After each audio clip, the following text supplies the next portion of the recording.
嗨，大家好，我是爱做美食的于姐，千丝美味，家常菜最实惠。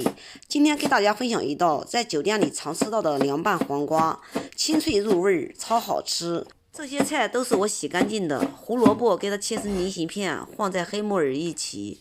锅里烧水，水开后倒入黑木耳和胡萝卜片，焯水2分钟，然后用凉白开给它过一下凉。再用肉勺捞起，沥水放在盆子里备用。我们现在把黄瓜给它切一下，黄瓜去头去尾不要，从中间一分为二，用刀背给它拍几下，这样容易入味。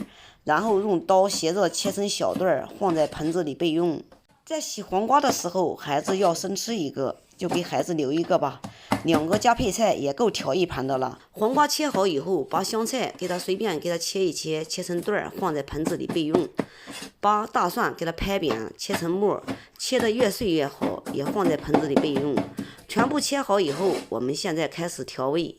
首先加1勺的生抽，加半勺的香醋，加一点点的调菜蚝油，再加一点点的花椒油，再加一点点的自制香油，最后再加一点点的红油。不喜欢吃辣的也可以不加，盐就不用加了，因为生抽里面含很多盐。